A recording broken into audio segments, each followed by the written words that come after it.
Purnama Sidam sekaring bauna langgeng Kakang Narada Kakang Resi Kanika Putra sawetawis ndika Kakang lenggah madyaning Bali Martya Kundha Manik rayi para ing Suralaya ngaturaken pasegan panakrami kunjuk sandhapada paduka Kakang Resi Narada Kakang Kanika Putra kencang larudaya Pak Pong buk bolong kali jedhe sapa sing gawe nangka bosok dikopyok kari betone lho niki Di sampun kula tampi asong pambagenipun paduka Adi Pramesti Bathara Guru dhateng Kraka Sidik banget dalu-dal kula tampi karya bombong raos sing manah namung kepareng ingkang Kraka ngaturaken pudi astamanipun ingkang Kraka ing Sidik banget dalu-dal kunjuk ngersa paduka Adi Pramesti Bathara Guru kula non Di Adi Bathara Manikmaya sampun kula tampi karya bombong raos sing manah Kakang mboten langkung kasekecakno anggen jengan dika lenggah inggih sampun mboten kirang prayogi pisawanipun ingkang Kraka ing Sidik banget dalu-dal ri kalenggan sak mangke menika Di Indra Bathara Indra prayogakno anggenira ngadhep ning ngarsaning mulun Bathara Indra nun iki pukulun seremban kula pengayoman kula wonten ing madya padha prapting delahan Wanter sabda paduka miji dhateng pisawanipun ingkang putra pun Bathara Indra delanan sak sampunipun kepareng kula ngaturaken sembah sumengkeping pangabektinipun ingkang putra pun Surapati kunjuk ngersa paduka Hyang Adi pukulun sesembahan kula pukulun pengayoman kula pukulun Bathara Manikmaya ya Bathara Indra Luntampa akarya bombong tias ulun ora liwat pangestu ulun tampanana kula pundhingga jimat paripindayana ing kasantosan prayogakno anggenira ngadhep Bathara Indra sampun boten kirang prayogi pisawanipun ingkang putra pun Bathara Indra Hyang Adi pukulun apa dene sira Yama Dipati prayogakno anggenira ngadhep ana ing Bali Martya Kundha Manik dina samengko iki Yama Dipati pukulun sampun boten kirang prayogi pisawanipun ingkang putra pun Yama Dipati namung derenan sak sampunipun kepareng kula ngaturaken sembah sumengkeming pangabekti kula kunjuk sandhapada paduka Hyang Adi pukulun iya Yama Dipati Luntampa akarya bombong tias ulun ora liwat pangestu ulun tampanana Yama Dipati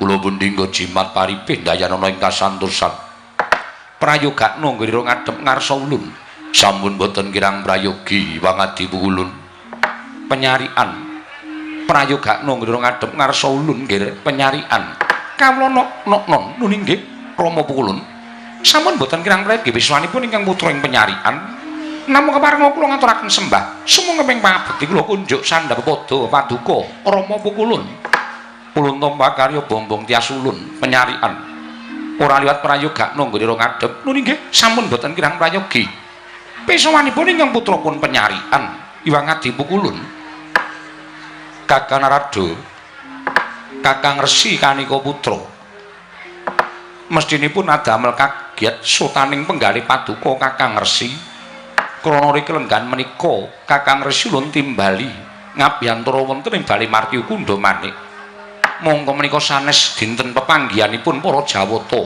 wonten ing Bali Martya Kundha Manik ewa semanten jengandika Kakang kula boyo ngirawuh wonten ing kayiwangan Kakang Narada sepinten kalepatanipun ingkang rayi tadah wadana dene kula wantun hamboyongi dhateng rawuh ndika Kakang Resi Narada ing Sidik Pangudaludal Kakang Resi Kanika Putra dalah Di menika sampun dados kewajibanipun ingkang Kraka ing Sidik Pangudaludal jernyatanipun kula menika ngiyup sandhapada paduka Adi Pramesti Bathara Guru mila menawi katimbalan sampun ngantos sing wanci rina nadyaning wanci ratri kula mboten badhe suwala tetep badhe mastuti dawuh pangandika paduka Adi Pramesti Bathara Guru namung kemawon ngandadosaken kejot raos sing manahipun ingkang Kraka ing Sidik Pangudaludal teka dinten menika paduka ngawontenaken pepanggihanipun para Jawata menawi kepareng kawedharing kathah mengku suraos kados pundi tuwin wonten wigatos menapa nanging menawi adi tumraping para Jawata para putra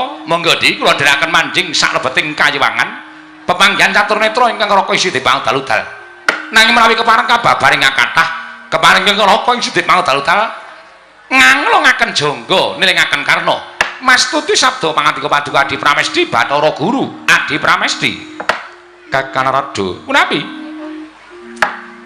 ndadosaken kejut raos ing manahipun ingkang rayi karena sampun pinten-pinten warsa miwah pinten-pinten wulan laminipun kayiman katingal tentrem jinem miwah para kawula ugi katingal ayem tentrem ingkang sami mapan wonten ing Janaloka. Ha inggih. Nanging boten kados pinten-pinten dinten menika pangraos kula boten ngraosaken jenak tuwin kepenak.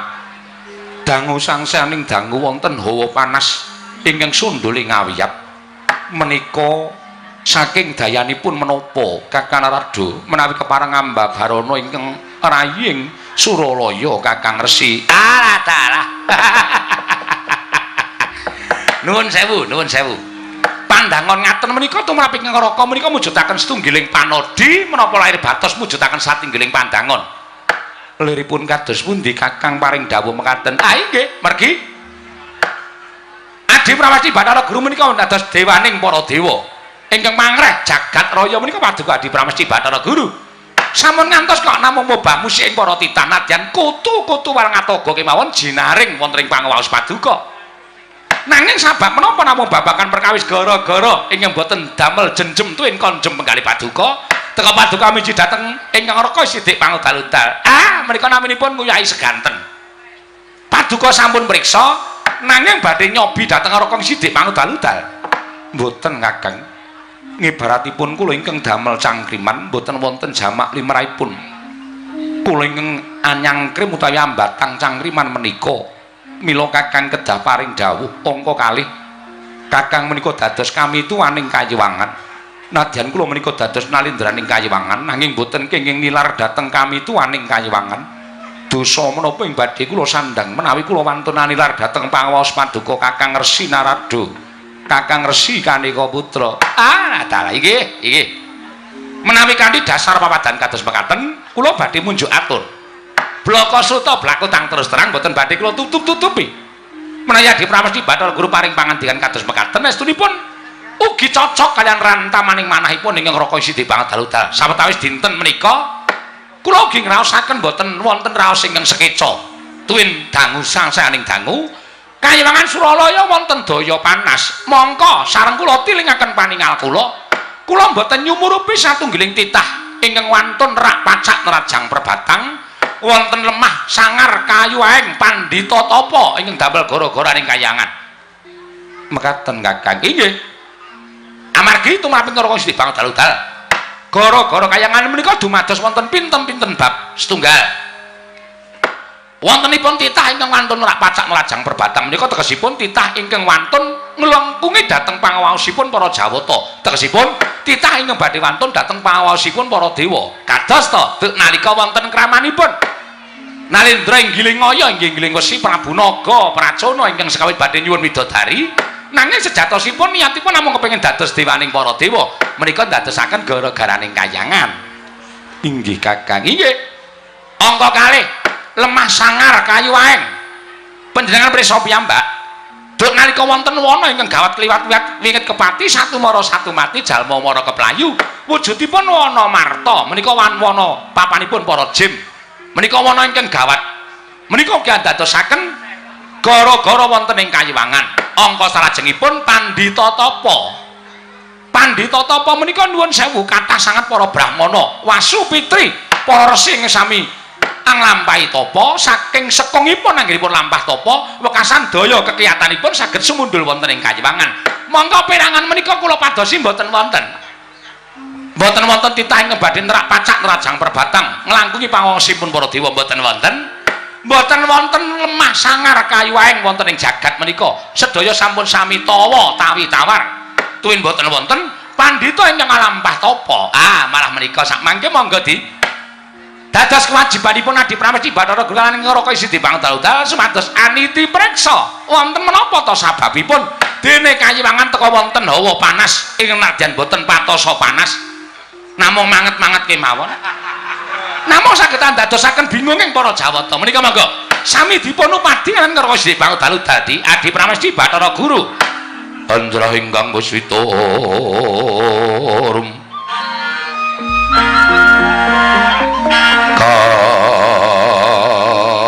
kasiliring samirana mrih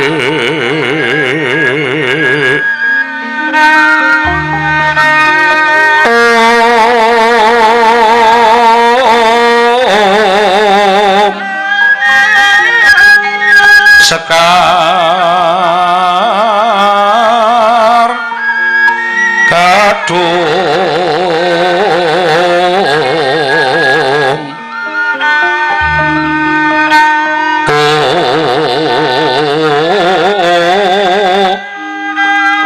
ngas gandanyo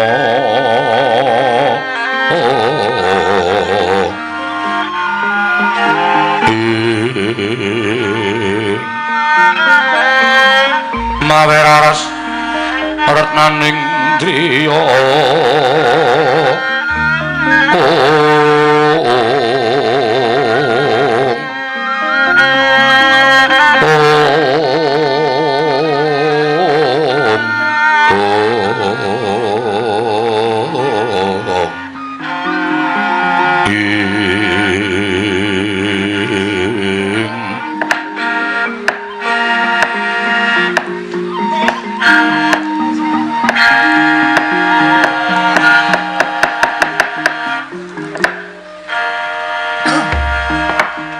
Kakang Narada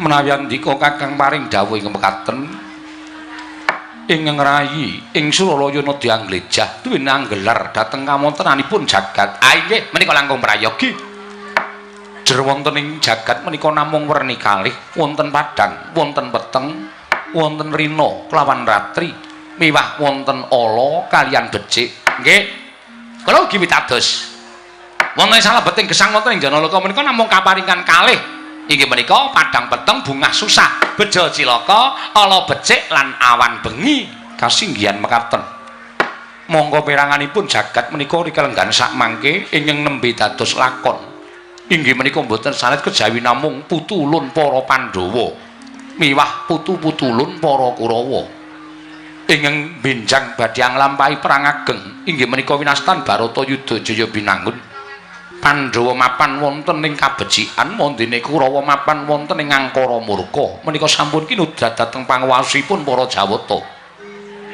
namung semantena kula glejah gesangipun para Pandhawa mboten wonten peranganipun Pandhawa gangsal cacahipun ingkang ngalampah tapa sadaya tetep dhateng kewajibanipun mangreh dhateng sagung kawula dasih negari Ngamarta semanten ugi peranganipun para Sata Kurawa mboten wonten ingkang wantun singlar saking kewajibanipun nadyan Kurawa tansah damel gegering jagat parandene sakmangke saged sinirep saking para Pandhawa Kakang inggih namung adaanipun nuwun sewu lho Di kula aturaken ing ajeng wonten satunggiling brahmana tapa menawi menapa dene satriya tapa menika ingkang saged adamel gara-gara kayiwangan menika inggih para-para satru ingkang ngambek utawi ambek sadu budi tegesipun para satru ingkang tansah teteken ati suci pepayung budi rahayu amargi kekiyatanipun tiyang sae menika nuwun sewu saged sumundul wonten ing kayiwangan parandene kekiyatanipun ingkang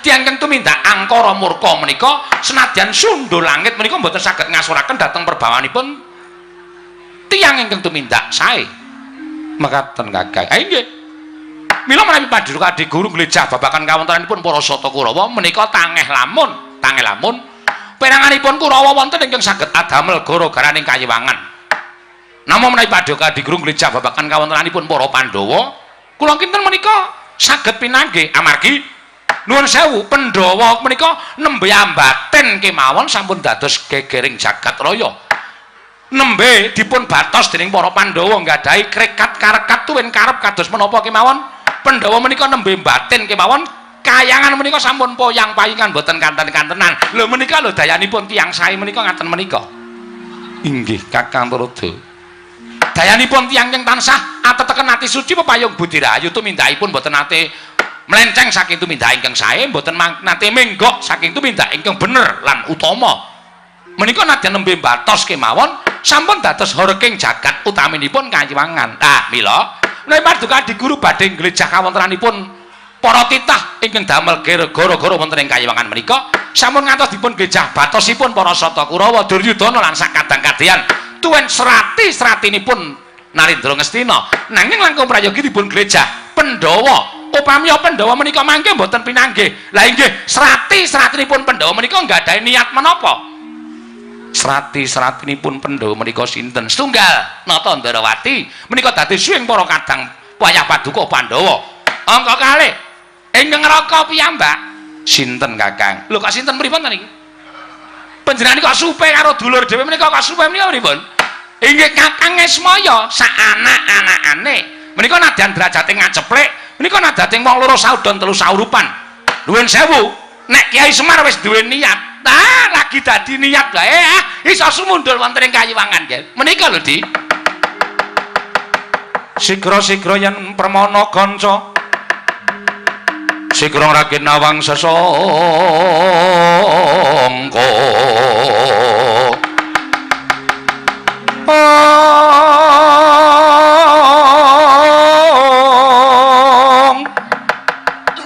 Nalendra Mbekmarwa sing sang Katri Gumulung mangrempak ing wadya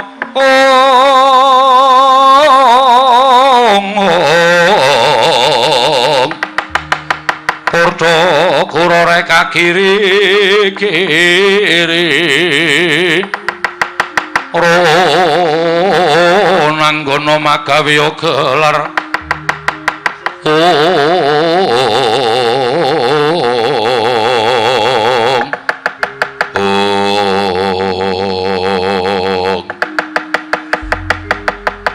Kathah-kathah penggalipun Sang Hyang Pikulun Narada tinampi ingkang ngrayi nenggih Sang Hyang Pikulun Manikmaya Sura pangandikanipun Sang Hyang Kanika Putra ngantos ngebeki madyaning Bali Martyakunda Manik wekasana damel kodheng sutaning penggalih Sang Hyang Manikmaya ya Sang Hyang Jatimurti meger-meger datan mubah datan musik nganti kaya pratima kencana pratima tegese golek kencana Mas sumara cahayane nganti kaya golek kencana kala gawe kanyut minangka wardu kanyut ujar waganten wardu jar wangecok minangka durung abang durung manding dasaring pertolo kasaru geger njaba piyak ngarsa tangeping mrika sebal bonamu apa to kang dadi darunane ora ana macam sukrake gajah medha saka wandi lan kejawi namung samyalok para Jawata yen tana titah pujang karo ingkang minggadat madaning Bali Martyakunda Manik akarya geger sanggaring para Jawata widodara widodari mangrembang para Jawata kanca piyak-piyake ana daya ana titah munggah ning kayangane kanca wene dalan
trapsilanira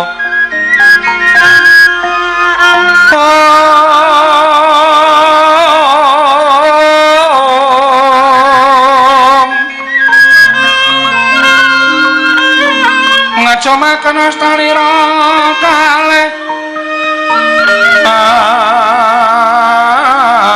astanira kalih pisan yen ngandika magawe obranta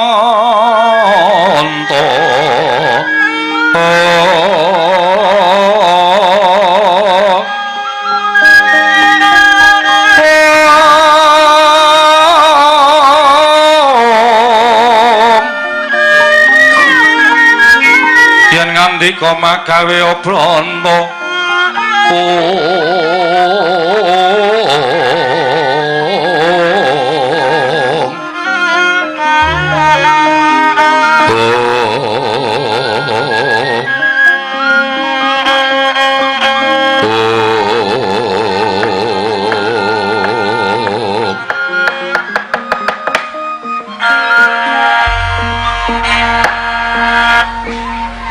Mastu nama sidam sekaring bawuna langgeng Kakang Rada menawi geger para Jawata kang samya sumewa wonten ing sakjawining Bali Martya Kundamanik samya alok yen to wonten titah ingkang minggah kayiwangan jagat Dewa Bathara boten kanyana-nyana kayiwangan wonten satunggiling titah ingkang sowan mongko sareng kula waspaosaken menika mboten pangling Panakawan Petruk kalian Bagong Kakang.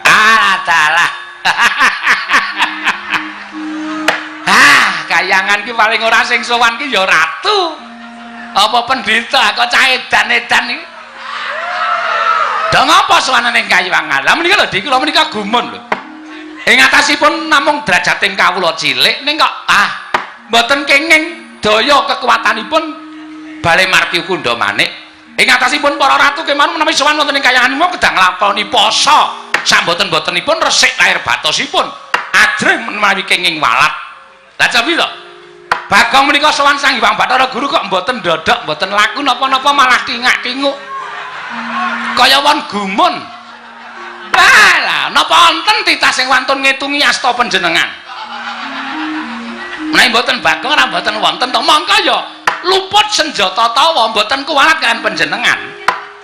Gong, iki kayangan le. Ha iya. Aku kok ora mlaku ndodok iki pukulan Sang Hyang Bathara Guru iki sembaning para titah. Weh, kuwi guru kan? Heeh. Kok muridé rong teko? Bathara Guru. Bathara Guru. Heeh. Wah. Mencorong sandangane ya, Truk. Kalau saka Mutiara Jamrut Ergeni, kowe netel Mutiara siji kae iso tanggo urip 7 turunan. Tetelke, Truk. Aja. Ora wani kok tetelke ora. Malak ning. Lho kok malak piye? Tangane papat ya. Iwang Pelun Bathara Guru tangane papat. Wah nek adoh suwe kuwi. Mergane keleke ning ngosoki papat. Tenan ora. Lah Petro wonten dalu Bukulun. Kita sowan yo kena ning Suralaya ning mbok yo sesuk meniki nek sowan ki ijen. Ora kan dadak kejak Bagong. Wah lah. Para dewa ora ora kajen mungsuh Bagong nek carane kaya ngene iki. Ayo Wang Bukulun Bathara Guru kok duneke keleke papat. Monggo ulun ki ndereke panjenengane wis mangabat-abat rong tau wani karo Wang Bukulun Manik Maya. Lah kok iki bocah iki cere kawani karo Sang Wang Bukulun Manik Maya ki. Dalah. Terus iki tep apa wong e, Tru? Ya wong ya kok omonge tanpa pedhot tak bener. Iwang Pikulun Bathara Antarada. Weh, iki apa? Heeh. Sing sok diomongke bapak kae lho. Wah, lagi iki aku weruh. Heeh. Kaya jok dengkul. Jok kowe pait. Bagong aja sembrono lak idak modar kowe. Kowe lho, gedhe aku kowe. Gong. Ora ngawur kok kowe iki. Kok njur arep nang kayangan arep ngawur ora. Panakawan wonten dawuh Bukulun. Aja kladuk wani kurang geduga, Bagong. Dalem. Kita aja rame. Aku Pawita. Kowe kuwi, hah? Lah kok muni Wita aja rame. Kita ki kowe. Aku kita. Berarti aku nek munggah kayangan jenengku ganti kita. Ora ya tetep Bagong ning celu-celane nek nyebut kowe iki kita. Wah, ngerti ora melu aku mumet aku nek carane. Kata-katane iki beda karo nggone dhewe. Bagong ulun isih gedhe Palimarma ulun marang jeneng kita. Aja gawe geger. Mengko mundak kita kena walap. Aluweh. Kowe kuwi lho kita. Jare Bathara Guru kok ulun. Iki ora rampung-rampung memperkara cah. Mocap petuk siji iki. Ulun ki aku. Lah, berarti ulune loro to. Kae ya ulun iki ya ulun. Kitane mung aku tok. Petro Kanthong Bolong. Wonten dawuh Bu Ulun. Padha rareja sak prapta kita. Weh, kowe ya kita, Tru. Wis to. Kowe iki menengo sik. Aku tak wangsulan sik. Wah, ora denger aku. Ora denger ya, ora paham. Angel nang kene iki ditelusuri kata-katane iki angel. Wis wangsulan, Tru. Nun amit pasang Kalimantabe tinebene iki lho duni dumawing tawang tuwang. Tinepatno ing tulak manuk Bu Ulun. Nering sambi kula sowan kula tebih saking Rubeda kepareng kula ngaturaken sembah pangabekti kula kunju. Iya Petruk ulun tampa, ora liwat pangestu ulun tampanana. Kula pun dinggo jimat paripin dayana ing kasantosan. Petruk Kanthong Bolong padha raja saprapta kita. Nggih, Pukulun Narada wilujeng bekti kula kunjuk Bu Ulun. Ya ulun tampa karya bombong tias ulun. Ora liwat pangestu ulun tampanana ya Petruk. Kula pun dinggo jimat paripin dayana ing kasantosan. Panakawan Bagong padha raja saprapta kita. Inggih Pukulun kita sowan ring Sambikala. Kepareng kula ngaturaken bekti kula kunjuk ngersanipun paduka ulun. Lho. Ora dong. Piye terus? Salah apa bener? Salah. Ngawur. Iwang Pikulun Bathara Guru. Iwang Pikulun Bathara Gulu. Guru kok gulu. Ketrikel ilate. Ya Bagong ora dadi ngopo. Gandeng kita kuwi atmajaning Kakang Ismaya. Mula ulun paringi pangapura. Sanes Pukulun. Lho. Sanes piye? Kula niku anake Semar dudu anake Ismaya. Ismaya iki jenenge bapak iki ya isi Ismaya. Wah, nek ngono aku ora kendang. Si Es. Pak Es. Si Es. Pak Es. Bagong padha raja saprapta kita. Wah, iki lakone iki. Pangestunipun Iwang Pikulun Narada. Nering Sambikala Pikulun. Ayo syukur. Ayo iya. Wah, cah edan tenan ora. Wis dewa ora kajian iki wis ora. Petruk padha raja saprapta kita. Pangestunipun Iwang Pikulun Bathara Indra wilujeng. Bagong padha raja saprapta kita. Sapa iki, Tru? Bathara Indra. Kowe nggon film kae apa? Udu. Ora ana telu to, Dana Kasina Indra. Iki bedewa ya. Wah, kok tak tendang modar. Kok tak tendang genti kowe. Ora ngerti kok arep ditendang ora. Bathara Indra. Oh nggih Pukulun Bathara Indra. Bekti kula katur nggih Pukulun. Iya. Ulun tampa Bagong prayogakna. Nun nggih sampun boten kirang prayogi. Petruk padha raja sapraptamu. Pukulun Yama Dipati wilujeng. Oh iki bahaya lho, Gong. Hah? Iki bahaya. Iki sing tukang jabut nyawane titah. Iki wae mburi ya. Bagong padha raja sapraptamu. Sapa, Tru? Yama Dipati. Iwang Pikulun Yama Dipati wilujeng. Bekti kula konjuk Pukulun. Iya. Ampun dicabut. Ora. Mang nang kemawon mengke ra. Ucul dhewe. Mboten sah dicabut. Iya. Bagong iya. Nggih. Edan lan kok kowe, Gong. Aku biasane ngono e. Tak nengke wae biasane. Petruk Kanthong Bolong padha raja sapraptamu. Pangestunipun Pukulun Penyarian wilujeng bekti kula kunjuk. Iya Petruk. Pangestuku tampanana. Nggih. Bagong padha raja. Sapa ki, Tru? Penyarian. Oh, pacare. Udu. Pukulun Penyarian. Ayo ki nang kelurahan Carik to? Ora. Penyarian ya pokoke sing nyateti apa-apa. Sekretaris maksudnya? Pukulan penulisan wilujeng bekti kula konco pukulan penyarian. Iya ya Bagong prayoga napa kawan nggih. Lho kok guyu apa? Sampeyan yo mesem kok. Berarti aku nang kene iki entuk masa. Wah, gayamu ora. Pukulan penyarian ketoke seneng enak aku ngomong terus iki. Iya ning iki ning kayangan kok ndak nek Iwang Pikulun Bathara Guru ngendika Bagong aja sembrono. Ulun sotke dadi cacing. Bisa dadi cacing tenan. Waton ora ketemu wong mancing lho. Ha iya. Nang ketemu wong mancing cilaka aku amun ditemleki nggon pancing cemplungke banyu diseret karo wader. Wader ya apa? Rara. Petro dalem Bukul. Ana wigati apa kita sowan? Apa saka karsanira pribadi? Apa pancen diutus dening wong atuamu Kakang Ismaya? Menawi lepat Diagung Pangaksami kepareng kula ngaturaken tebah Siti Sekul binunteling ron klapa. Apuran ta mbok bilih wonten lepat kula nggih kula munjatur sapaduka Iwang Adi Pukulun. Petro kaya ora dadi ngopo, matur sembah nuwun. Ndungkap angka kalih wale-wale menapa Pukulun? Sowan kula wonten ing kayiwangan menika sayekti mboten saking pekajengan kula piyambak. Namung kula menika dapur dipun utus. Sapa ingkang ngutus? Ah nggih Bapak Semar. Inggih, Bapak Semar nggih Kyai Nayantaka. Ya Sang Hyang Ismaya. Nuwun sewu malah samangke kula badhe nanjihaken. Kondange ngake padha nyebutake nek Sang Hyang Ismaya niku nuwun sewu kadangne sepuh Bathara Guru nggih panjenengan. Niku janjane niku napa ming cerita napa asli? Iya pancen nyata.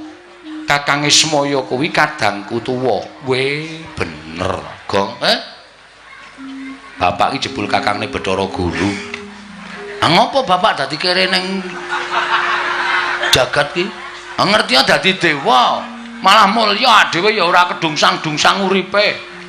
Kakane Bathara Guru kok ngere neng Karang Kadempel mangan intip kaya banyu dikopyok neng weteng. Arene ra ya mamane paling ora roti ya ta. Ning bapak ki wis seneng ngono kae kok. Wah, Semar ki pancen aneh. Nggih, nek ngaten kula ngaturaken panuwun. Lah, dene wigatosipun Pukulun, mboten sanes sestunipun bapak menika bingung. Bingung perkara apa? Bapak niku janjane mung kepengin duwe kajat nggih menika bangun desa. Semar menika kepengin bangun desa. Wah, lakone Semar bangun desa iki. Wis dibedhek ora, aku iki senengane mbedheki ngono iki kok, Gong. Soale wis saking kerepe. Iki nek aku ora gawe sanggit liya. Ha iya, ndak padha karo ning YouTube. Endi? YouTube. YouTube iki sapa? Bakule bakmi. YouTube iki teknologi kok. Kene ra ono YouTube ora. Lajeng lho kok lajeng kowe iki ngopo? Sing ngendika kono kok. Iya. Salahe ora omong. Aku omong dhewe. Sabanjure piye? Bapak bangun desa menika kok mboten bangun perkara papan sing magrong-magrong, papan sing becik, sing apik, utawa bapak niku pengen bangun omah sing wah luar biasa menika mboten. Ning kersanipun bapak menika bangun lahir lan batin, ya lahir, ya batin. Panggesanganipun para kawula, uripe para apa jenenge masyarakat Karang Pradesan menika supaya mundhak ya bab ketukulane ya bab ayem tentreme ya bab nggone gotong royong menika supaya sengkut gumregut mula bapak kepengin bangun desa sumados mujudake desa ingkang sae inggih menika desa Karang Kadempel. Inggih samukawisipun ya bab menapa kemawon mergi sakmangke menika nadyan sampun sae ning ibarate aja kok banjur marem mergo kahanan sing wis ana ning luwih becik ditingkatake lan diundhakake supaya luwih monjo lan luwih kabiyawara. Iya Petro. Nggih. Cobi to. Nek teng pundi-pundi bedaning panembah, bedaning kapitadosan menika dados sarana cecungkran. Ning nek teng Karang Kadempel mboten. Karang Kadempel menika bedaning panembah, menika mujudaken setunggiling kerukunan antawisipun setunggalan setunggalipun. Sing siji ngurmati panembahing sing siji ngurmati panembahing sing siji. Mula Karang Kadempel niku arang gontok-gontokan, arang padha regejegan, anane ming sayuk rukun marsinamatan daya dinayan tunggal cipta rasa karsa lan karyane mujudake setunggiling desa ingkang kaloka tinimbang desa liyane. Lah terus niate Semar napa? Tentrem ayeming Karang Kadempel menika aja kok ming tekan Karang Kadempel tok. Sing jeneng napa-napa niku isone gedhe niku apike saka cilik. Mengke nek ujug-ujug gedhe niku terus jeblok. Ngoten. Iya Petro. Nggih. Mula saka cilik sing jeneng arep tekan dhuwur niku ya alon-alon le munggah aja terus mencolot mengko nek kepleset ndak malah gegeblak malah ora apik. Lah niki gandeng Karang Kadempel niku wis apik digawe apik meneh supaya desa kiwa kineng tengening Karang Kadempel niku padha kepengin tentrem kaya Karang Kadempel terus tiru-tiru supaya kiwa tengening Karang Pradesan Karang Kadempel menika padha kepengin tentreme kaya Karang Kadempel terus melok-melok sing dikersake bapakne Semar. Ngono Petro. Nggih. Lah ning bareng wonten iku kula sarujuk, kula mathuk, kula cocok. Ning kok terus Semar kendel mawon. Bapak niku meneng mawon.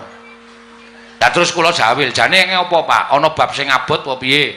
Nek perkara Prabeya, perkara Brana Picis dibutuhake, mengko aku tak matur ndara-ndara Pandhawa mergo bapak ki dadi pengayomaning Pandhawa, bapak ki dadi panakawaning Pandhawa. Nek ora duwe ya nyuwun karo para Pandhawa. Ora Petruk, aku ora duwe niat mbangun perkara iki utawa mbangun Karang Kadempel iki nganggo srana Prabeya ora.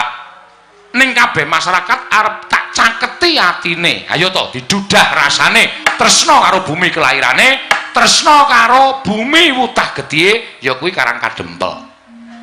Dadi ora usah nganggo Prabeya. Bangun desa nganggo Prabeya niku entekake dhuwit. Mengko bangun tanggul terus napa diborongke. Lah niku tegese entekake dhuwit. Ning masyarakate supaya sayuk, sayek, saeka kapti, tetunggalan manunggal. Ayo to, iki apik dienggo dhewe, iki becik awak dhewe sing ngrasake. Mula ayo bareng-bareng padha dibangun. Nah ngoten niku karepe bapak. Iya Petruk kuwi becik banget. Nggih. Ning kok bapak niku paring pangandikan?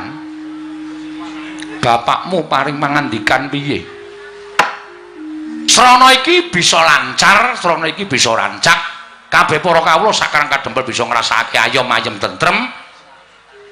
Waton syarat sranane kaya sing nalika aku ngimpi kelakon, Truk. Bapakmu ngimpi apa? Bapak niku ngimpi methek Sekar Jambu Dipa Nirmala kalih Pelem Pertangga Jiwa. Niku sing abot teng mriku niku. Bapak niku ngasta kondur wujudipun Sekar Jambu Dipa Nirmala kalih Sekar Pelem Pertangga Jiwa. Mongko Jambu Dipa Nirmala Pelem Pertangga Jiwa niku thukule ming neng Kayangan. Lah terus kula cancut, saiki gareng piye sing tuwa? Sagu munggah Kayangan ora? Gareng sambat nek awake lara kabeh. Nek kon munggah Kayangan mboten iso mergo Kayangan niku munggah gunung Himawat sing dhuwure ora karo-karuan.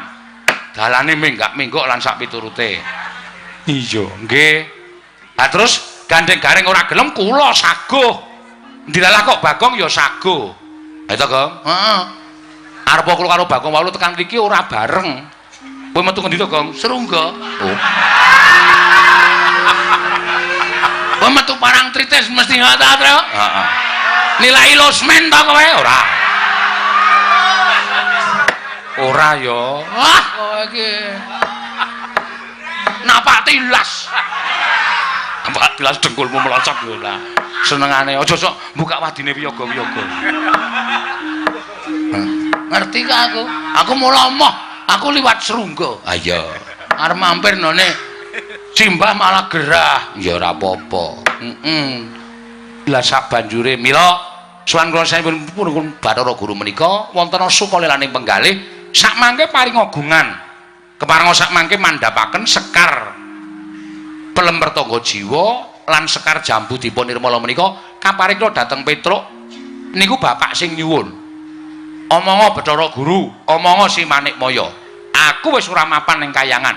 Aku wis ikhlas dadi titah, aku wis ikhlas dadi menungsa lumrah. Nek nganti Bathara Guru kok ora menehke kembang Jambu Dipa Nirmala, kembang Pelem Pertangga Jiwa, aku sing arep munggah ning Kayangan. Bathara Guru njaluk tak walik mripate. Ngoten niku. Ya, Gong. Ora aku ora krungu kok. Ajar lho kowe. Ora ana kata-kata ngono ki ora ana. Kowe senengane nambah-nambah ya, Truk. Oh, bapak ki wong sopan wadake ora ana kata-kata kaya ngono kok. Apa bapakmu ngendika kaya ngono? Jane mboten. Ini namung kula ki mawon supados suasanane rada tegang ngono lho.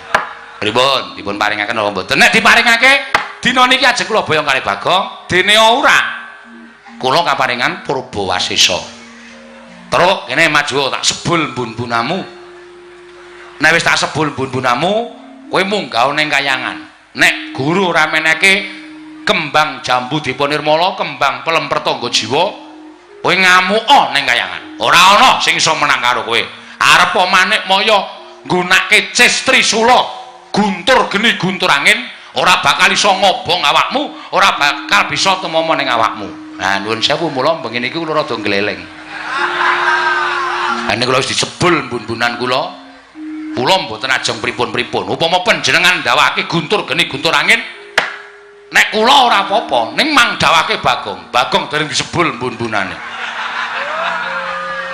Wah, semari banci ndek banci ladan. Iki kok sing dadi korban aku ngono. Kowe wis disangoni daya kawijayan karo bapak, aku blas e. Ha engko nek ditamani cis trisula sing modar kowe. Modar ning kene. Aja kuwatir Bagong, wong mati ning kayangan ki jujuk swarga. Wis. Wis truk kowe bali dhewe. Aku tak mati nang kene. Aku ngendikane Bathara Teka iki, hus. Anu Bathara Antarada iki nek mati nang kayangan ki bakal munggah swarga. Wis kowe ning neraka tak idiak sirahmu. Lamit ya, Tru. Sing ngomong sapa wong mati ya didelok ala becike, nek ala ya nyemplung neraka, nek becik ya nyemplung swarga. Ora ana kok mati ning kayangan jujuk swarga iki dapusi Bathara Antarada. Wah, asem e. Ora tanggo jog lho. Agonge pancen trembelane kok kowe iki. Iki Bathara Antarada iki kami tuaning kayangan kok dijak-jog. Ajog ora? Ayo jog. Ajog ya wis. Ngene kok geger ora. Ngono Petruk. Nggih, nyuwun pangapunten. Namung sedelo kemawon. Mangke menawi sampun paripurna nggihipun damel srana syarat inggih menika wujudipun pambangunipun padukuhan Topat Desa Karangkadempel. Badhe kula konduraken upami dipun paringaken dhateng Bapak malah Bapak matur nuwun.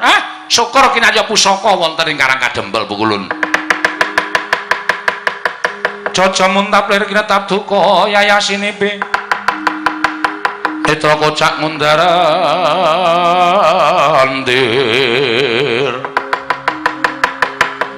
Hidup nyomangolon Joko wadanane rombaranang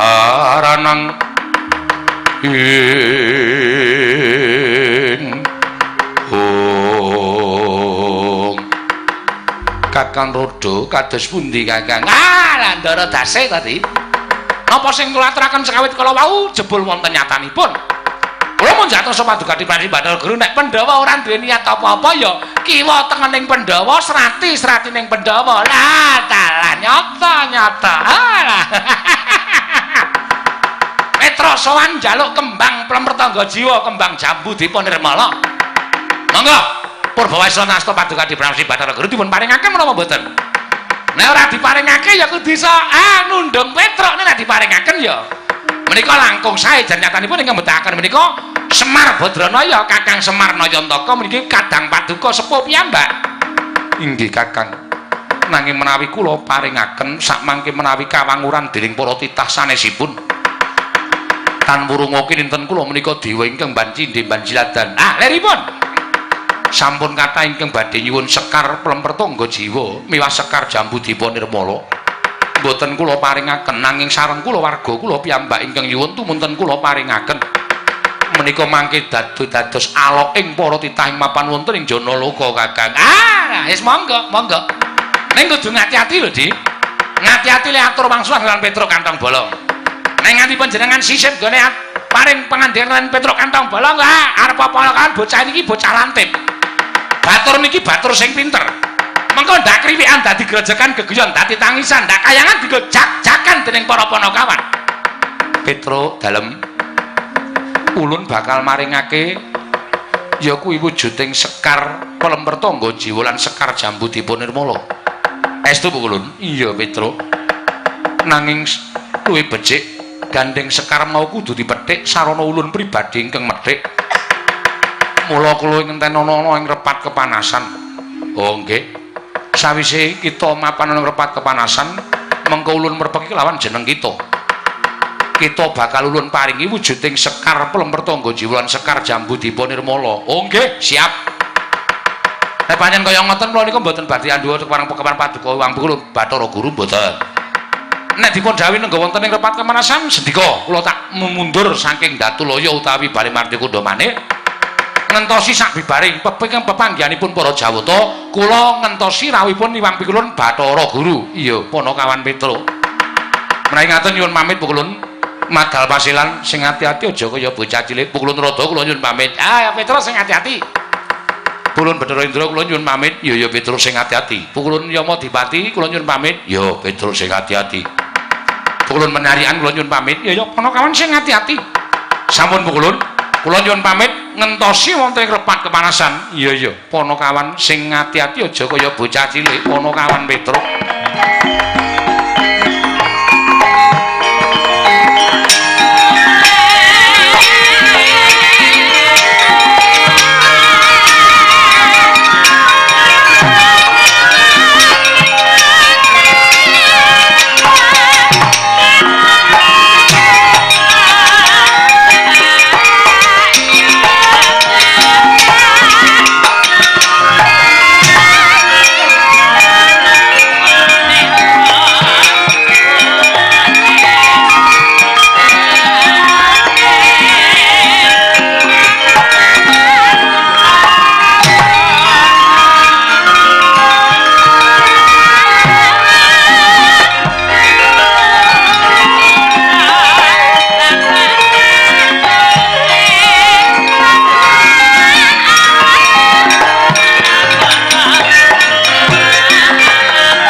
Panlita kang mliara wangsit pindha kombang ngajaping tawang susah angin ngendi nggone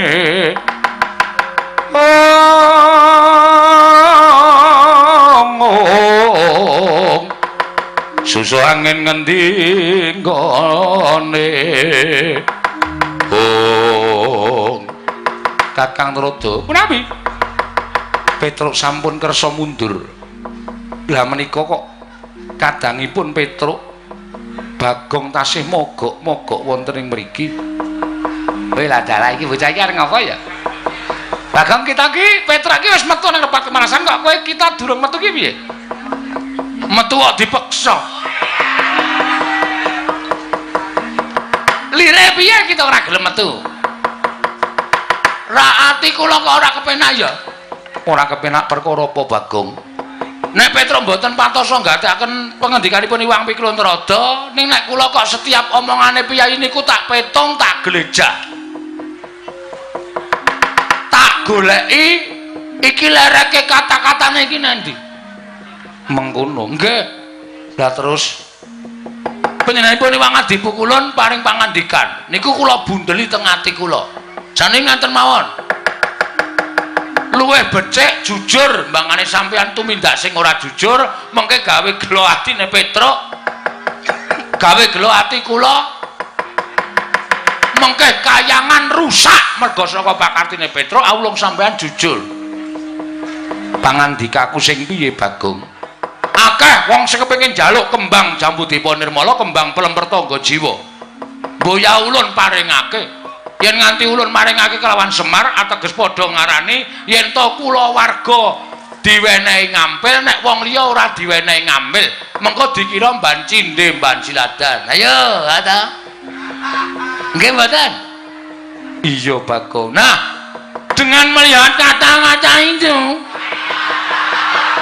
bocah iki omongane kok tekan kaya ngono ki piye ra kanthi niti priksa kalimat kaya ngoten niku kula nggadahi pemanggih lan kula saged menggaris ngandhapi ora daya kowe menggaris ngandhapi ki apa menggaris bawahi kalimat panjenengan ateges panjenengan boten ajeng maringake wujuding kembang pelem pertangga jiwa kalian kembang jabu diponirmala. Nggih napa mboten? Kakang Trada kados pundi? Alah dalah konangan karo genjik siji iki. Wah, dalah Petra ora iso gagapi mung jane Adi Guru lah kok malah Bagong sing iso nyurasa mung jane Adi Pranikmaya dheweke ora trima lan ora gelem metu nang repat kepanasan. Ah, das pundi, Dik? Nggih kula piyambak bingung. Pun saniki ngaten kemawon. Kalah cacak menang cacak dipun blakaken kalian Bagong. Ngoten Kakang. Nggih. Monggo kula aturi blaka. Kita napa ya jenenge? Ulun kula aturi blaka kalian kita. Tetep kuwalik. Panjenenganipun pukulan kula aturi kita. Aduh. Kula aturi blaka kalian ulun. Sakarepmu. Bagong. Nun. Blaka suta blak kotang terus terang. Waduh. Kata-katane kok kaya ngono to? Kata-katane piye? Aku mau blaka suta blak kotang terus terang. Mboten neh. Genteong. Bagong wong edan ning kayangan ki ora kena saru. Sing saru ki sapa kok teko? Wus. Ana wong saru kok. Mengiroke blak kotang terus terang kok. Saru ora. Prasaja wae nggih. Yen to Semar bakal nyuwun pelem pertangga jiwa wujuding kembang lan kembang jambu diponirmala. Yekti Semar nerak pacak nerajang perbatang. Lho, sebab apa? Aduh. Sebabe Semar kuwi titah. Semar kuwi titah. Jare Kakang panjenengan, Kang Mas panjenengan, Sang Hyang sapa mau? Ismanta. Ismaya. Heeh, Ismaya. Iya. Lah padha karo Semar niki uripe ning donya, ning jane statuse dheke wong KTP-ne wae kula delok status dewa. Ngoten kok. Niku ateges Semar niku dewa. Sampeyan aja terus beda-bedake Semar karo panjenengan. Dume panjenengan dadi dewa teng Kahyangan Suralaya. Dume panjenengan Semar urip ning Ngadyapada, terus sampeyan beda-bedake derajate Semar karo sampeyan. Niku jenenge ora apik. Mongko sampeyan padha-padha putrane. Modar aku. Sapa? Ora denge kok dadak omongan ora. Ya anake sapa? Ayo anake bapakne. Bapakne sapa? Empuh. Sang Hyang Bathara Tunggal. Nah, Sang Hyang Bathara Tunggal. Sing biyen jare lahir ceprot wujud ndok. Nggih to? Ngerti kayangane tak dadar. Modar kabeh sisa. Magoreng kai Lombok ora ana Bathara Guru, ora ana Ismaya, ora ana Teja Mantri. Mlebu ning wetengku kabeh. Wah, cakok nekate kaya ngene lho. Iki ning kayangan kok nekate sak penake dhewe iki piye? Tetep ulun ora bakal maringake. Nek ora gelem maringake, Petra wis diparingi daya kekuatan karo Semar. Rawe rantas malang mesti bakal tak putung. Dawuhe Bapak Bagong, kaya anakku sing tak tresnani. Petra tawenehi kekuatan. Aku percaya karo omonganmu. Merga kowe iki tim sukses Semar Badranaya. Mula kowe kudu iso omong ning ngarepe Bathara Guru. Nek pancen Bathara Guru menehake sakarmu tawenehi Purbawasesa, aku kakangne Bathara Guru, kowe menang gawe geger ning kayangan.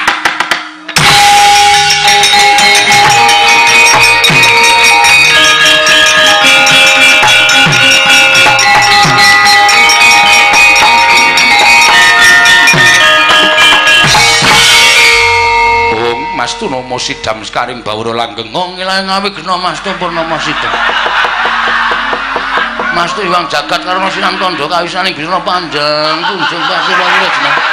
Ana nggih negari ku ditengkake. Iki malah janturan ki ngapa cah iki? Wah, wong ilahe iki sebutaning para dewa. Aku ya iso nang wong ilahe. Sekaring Bawana Langgeng. Sekar Mayang. Wah, isih kelingan lagune Gomblo. Kowe lah, pukulun tepang kali Gomblo. Sembok ora caturan ora. Aku ngerti lagune ora. Iki sapa iki? Bathara Indra, ngati-ati ya, Nggih, ngati-ati. musuh liyane kita kena sembrono ning bocah iki ndugal kewarisan. Ngerti ta kowe kedadiane Bagong iki saka sapa? Mula Bagong kuwi ndugal kewarisan ora luput senjata tawa, ora tau kena walat, ora tau kena apa-apa mergo Bagong kuwi dumadi saka ayang-ayangane Semar. Weh. Berarti aku duwe anake Semar. Kita kuwi kancane Semar ingkang dhisik dhewe janjane pancen Petruk karo Garengke luwih kalah tuwa lawan jeneng kita. Wah, asem. Oh, diterano gajule sirahe tenan. Kok digajuli sirahe ora kualat tuaku kok. Bagong, "Non. Waspadakno." "Nggih, Ulun Bathara Indra." Ulun putrane Bathara Guru ingkang angka catur. Angka 4. Iya. Mbarepe sapa? Lho. Perkara mbarep karo ragil kuwi dudu perkaramu. Putrane Sang Hyang Manikmaya kuwi pirang-pirang cacahe. Persasat Jawata iki putrane panjenengane kabeh. Wah, edan. Luar biasa. Ora kabeh.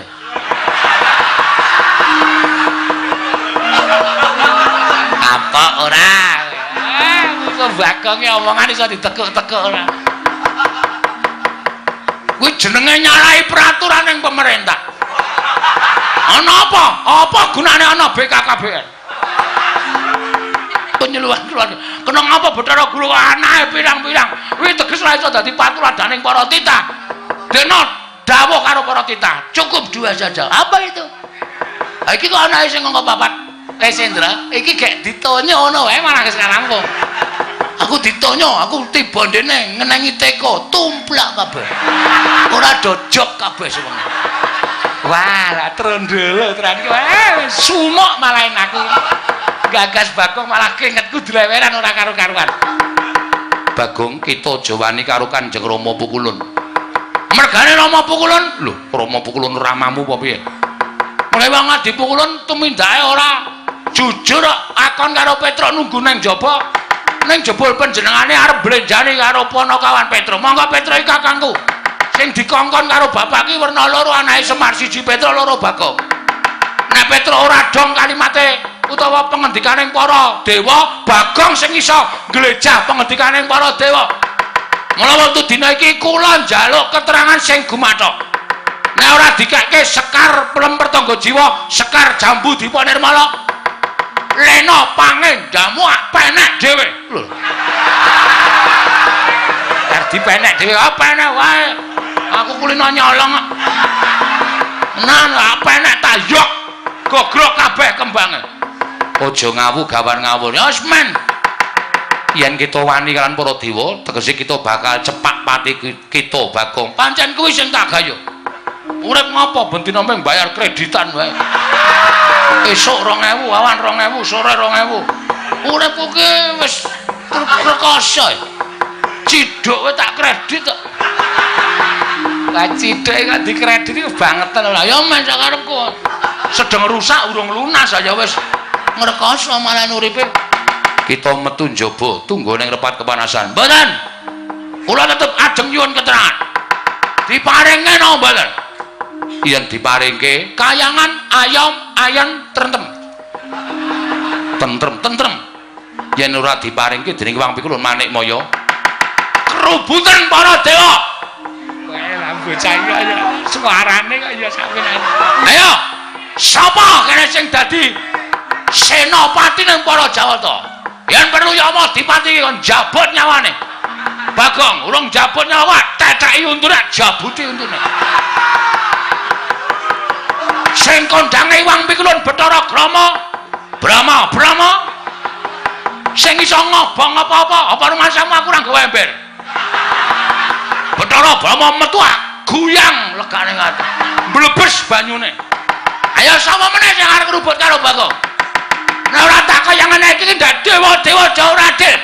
Bangane Semar munggah ning kayangan wong tuwek ketayalan luwung Bagong sing ora truma ning kayangan. Metu njaba ora metu ulun bopong ning njaba. Ayo kowe bopong aku piye kowe Bathara Brama?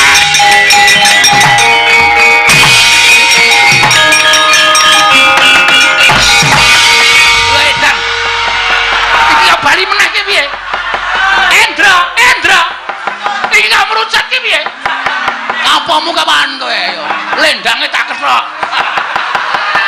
Aku brojol dhewe ayo. Bagong sepeleke cah digdaya e.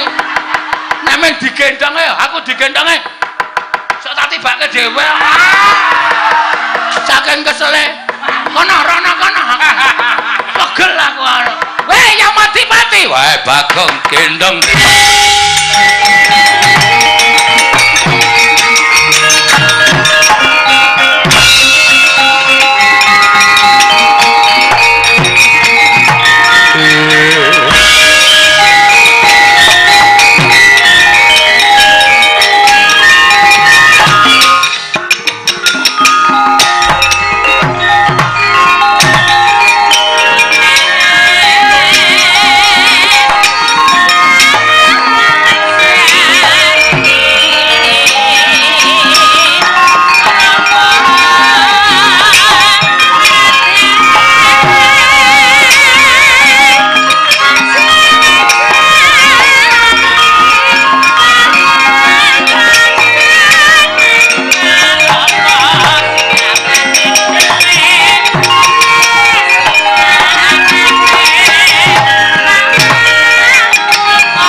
Kadipun dilelampaning kayiwangan. Nah, Di.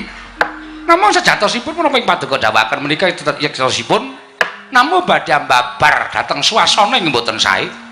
Mesinipun paduka menika paring palilah dhateng Petruk amboyong wujuding Sekar Pelem Pertangga Jiwa lan Sekar Jambu Dipa Nirmala.